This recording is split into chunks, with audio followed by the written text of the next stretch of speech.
Hello and welcome to another Blender Know-How tutorial. Today we're going to learn how to create a flame similar to something like this. It doesn't look way realistic, but this is just a quick, easy way to make fire, and you can expand on it and learn more, make it look more realistic by uh, adding higher depth. But this is all done in cycles. That's the cool thing about this fire. Uh, there isn't a lot of documentation on this, so hopefully you can kind of keep up with it. It's just you have to make sure that you have 2.71, and it is out now. We've been waiting for it, so make sure that yes, 2.71 or above. And one other thing is it doesn't work with the GPU, so you can't have a graphics card. They're still working on getting that to work. So let's go ahead and get started. Open up Blender, and then I'm going to pull this over here.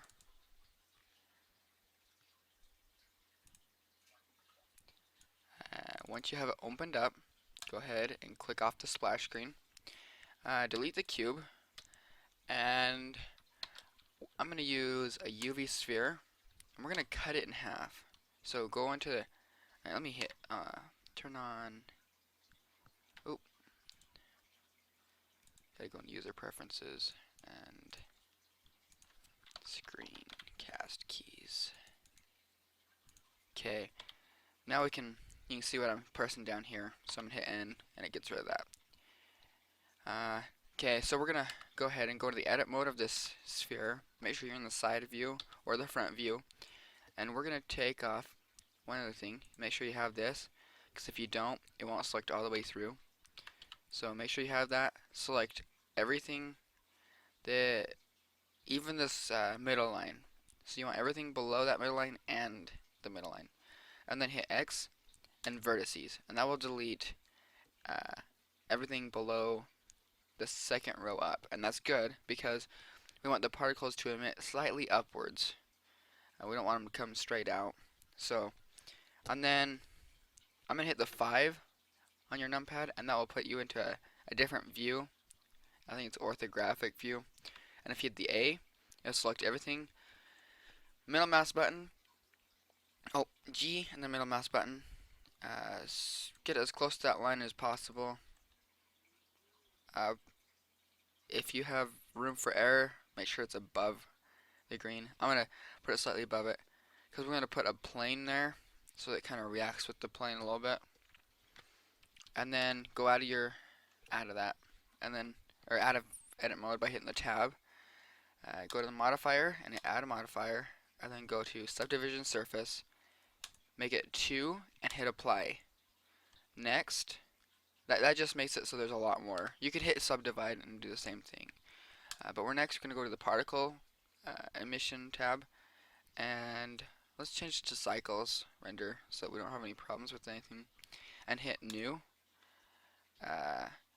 And one cool thing that I knew about but I haven't really used a lot is up here in the top. It tells you a little bit of data about what you got selected. So if you select it and go into edit mode, up here it'll say vertices 3,521 3,521. It's because you got all the vertices selected, so it has out of all of them. Look at how many faces there are. We want to put that right here. So we want to put, on mine it's 3, 4, 5, 6. Easy enough number. And then go out of that edit mode. And then we're going to change the start to 3 and the end to 3. So now when we hit Alt A, it explodes all of them all at once. And let it play all the way through so it removes your cache. So if you've ever done this before with particle systems, it will reset them. So after it hits 250, there you go. And it just explodes them all. I'm having a little bit of error, but that'll be okay. So, I think you can even remove cache somewhere down here too. But, oh, right here. You can hit free all bakes, and that should remove all your bad stuff. Should. I don't know for sure. If your computer's running slow, just hit bake all dynamics, and it will render it perfectly good. So, uh, maybe not. Don't do that. I told you wrong. Make sure you free all bakes, because then you can't edit anything up here. We're going to change the lifetime to 250, because our end is 250, and we want all the particles to stay alive for that time. And we're going to hit random, and make sure your even distribution's on. That means it's going to come out of every one of those faces. Let's see, what else do we got? We want to change the normal to probably at least 3. You may even want to, let's see, what axis is that? On the z-axis, you may want to increase that, but you know, I don't think you'll need to. So, our drag, you're going to want to change. Let me see what I've got on my last one, and it'll give you an idea.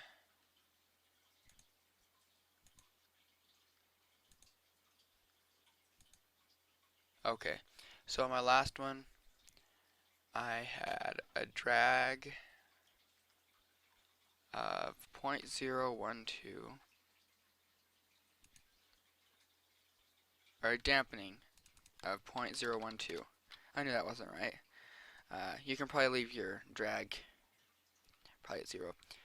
So that we can see what this all does, it may be easier to go up here and select add modifier and then explode.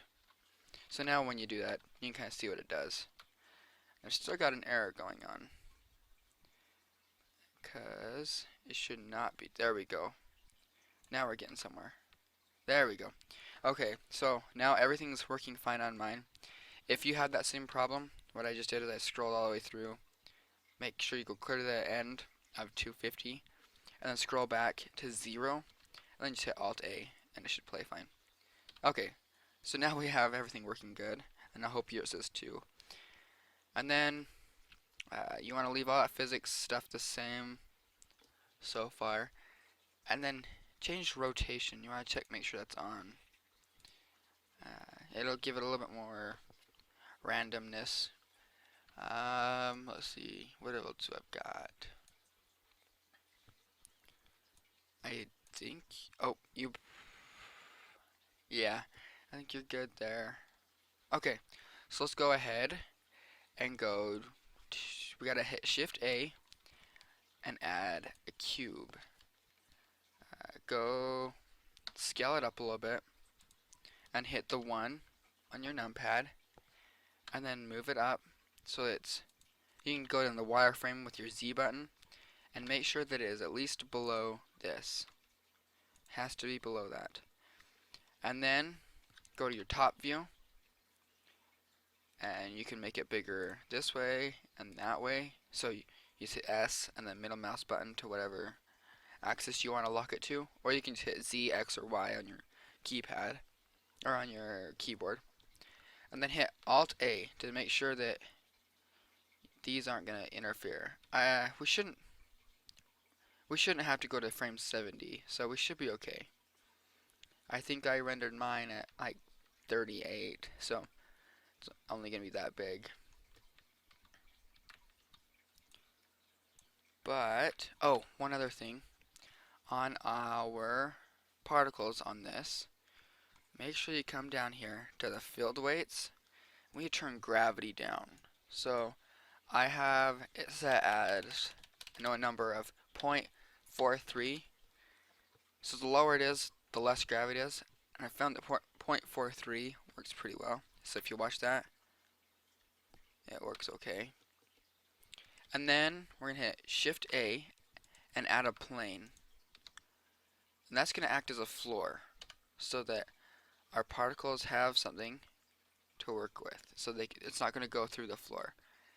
But make sure that your plane is above your cube line, so that's my cube, and then this is the plane, but make sure it's also below this. So you want the plane, your floor, between the cube and your object you're exploding.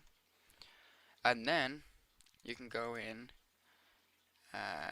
select your plane, go to your physics tab, and hit collision. Now when you hit Shift A, it kind of gives us cool ripple effect, and it will just keep rippling and rippling. But it doesn't really matter for what we're doing because we're only going to go to frame probably right in here somewhere. So we're actually going to render smoke that is coming from this object. And it turns out that it looks pretty decent.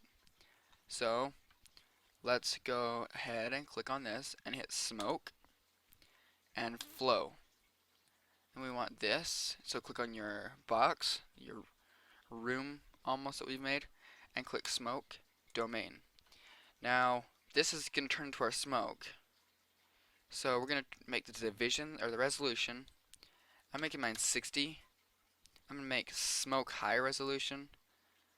And the higher you set these numbers, this and this, the higher definition you're going to get out of this. And if you're doing a good product, you're doing this for like some business or something, you want to set these as high as possible that your computer can handle. But the downside of raising it is your computer will slow down, like most things in Blender. If you want good stuff, you usually have to slow down your computer. And then come down to where it says Smoke Adaptive Domain and check it. We don't need to mess with the settings, so you can collapse that if you opened it. I think we're pretty well done with this part. So let's go ahead and set it back to 0 on your timeline, and then hit Shift A. And what it's going to do is it creates a new domain almost so that it can go faster. It's only going to render stuff that's in this right now. And for me, it's about 38 is what I'm looking for. And it turns out to be a pretty cool render. So I'm going to pause it at 38. So I went to 39, but I just hit the back arrow and go to 38. Because I did like that. Oh, and I forgot to tell you one other thing. I feel so stupid at this moment. We're going to come right click on your particles that you submitted and exploded. You need to change this to particle system and then choose particle system under that. So, and it will look better. And then, what else? There was something else I had to say here. Oh, right here. So, flow type. Pick fire and smoke. You will need this if you want flames. If not, if you want it just to be smoky, then you're fine with just doing that. And then you'll have to redo that. So set it back to their first frame and hit Alt A.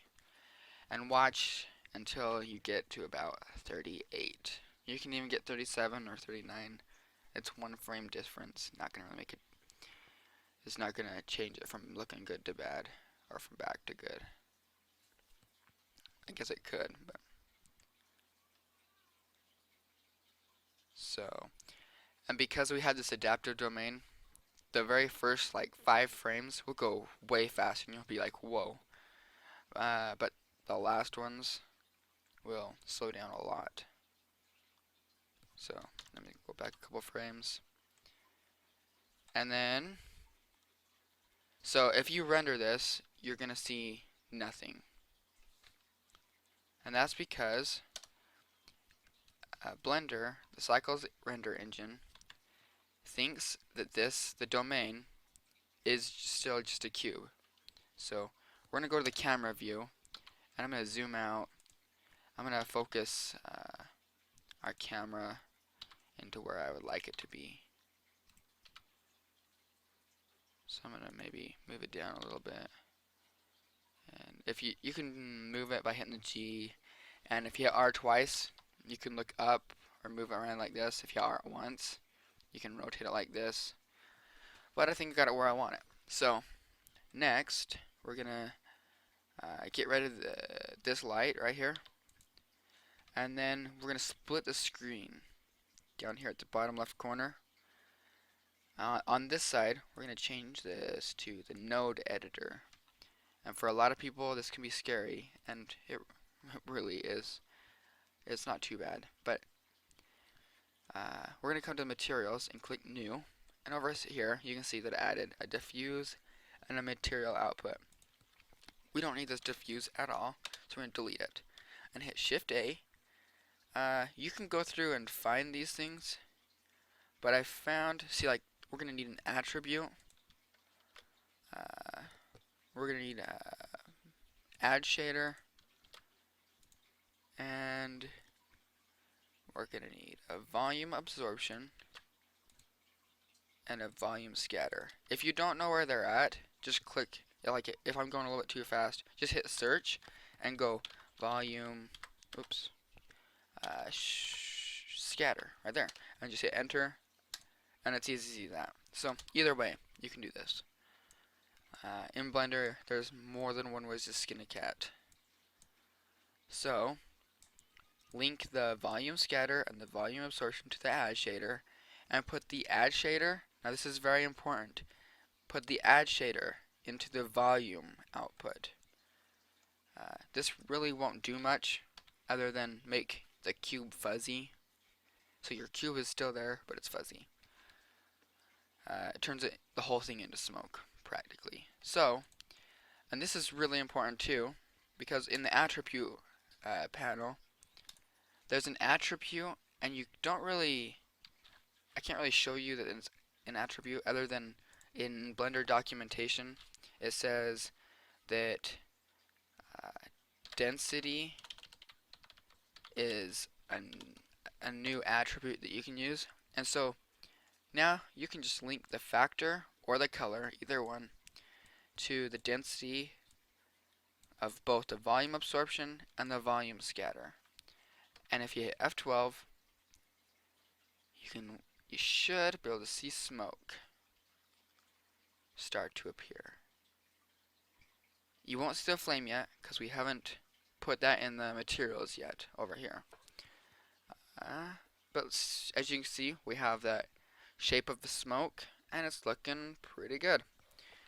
So I'm not gonna finish this because I know that the smoke is working just fine. I'm gonna escape to get back here, and I'm gonna hit add. Actually, I'm just gonna duplicate the add shader, and I'm going to duplicate the attribute also, and I'm gonna make, oh, I don't want to search it, I'm gonna show you. I'm gonna put an emission tab. Because our flame, like in real life, flames emit light, we are going to add that. We're gonna add the flame as an emission. So hang with me. This may sound a little confusing, but hopefully at the end it will all clear up. We're going to change this another attribute, and this isn't going to be density, it's going to be flame.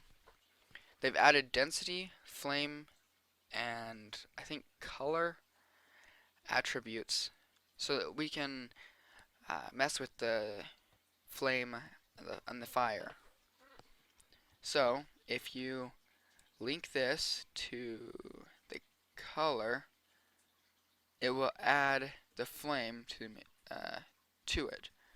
But if you rendered it, which you can, it's just white. Yeah, it's a white flame.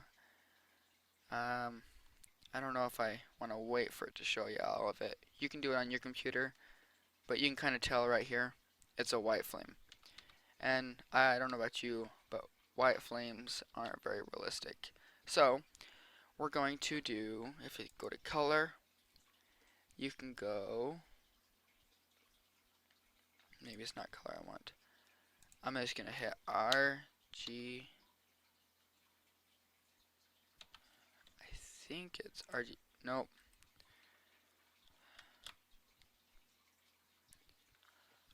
Just 1 second.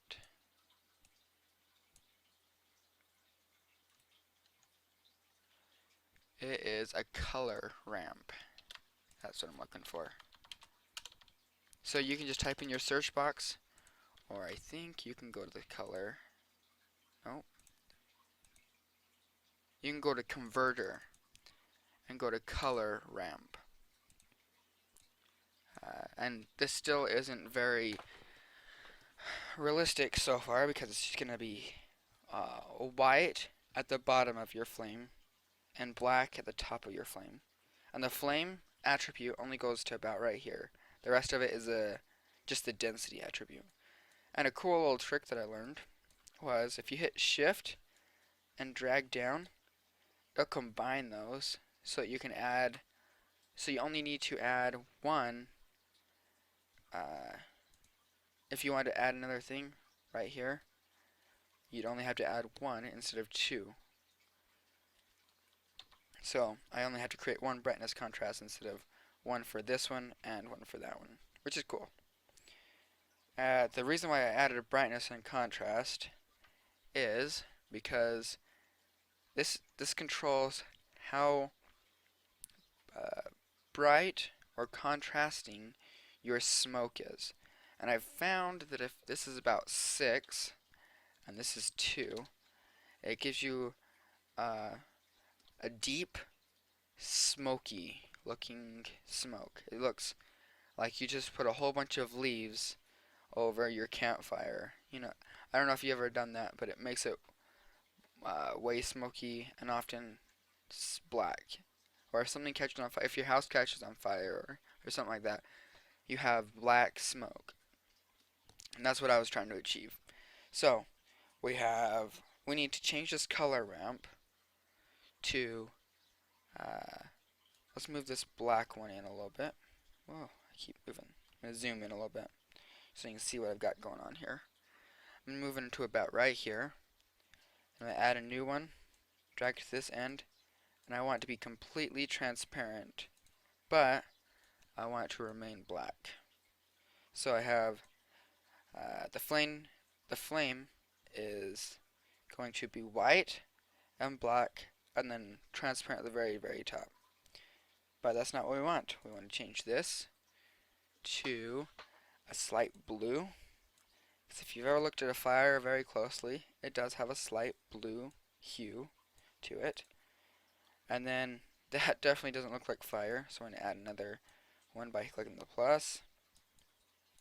And we're going to put it right about here. And we're going to make it yellow. Still doesn't look like fire, so we can hit add a new one. We're going to make it a slight orange. I'm going to make it brighter too. We're getting there, but it's still, we haven't even hit the red yet. And I think we want it to go a dark orange first. And then we're going to add a new one. Make sure the alpha's all the way up and add a bright red. If you were to render this, let's change this from linear to ease. The only difference is linear seems to be more choppy. If you look right here, the black and red kind of just is a fine line there. And if you hit ease, it's almost like it blends. And fire has a more blendy look to it. So, now that we have all this, you can play with all these, like the color and stuff, and it will do different things. The strength is, of course, how strong the emission is on it. But I think we're doing okay. If we just hit F12, you should get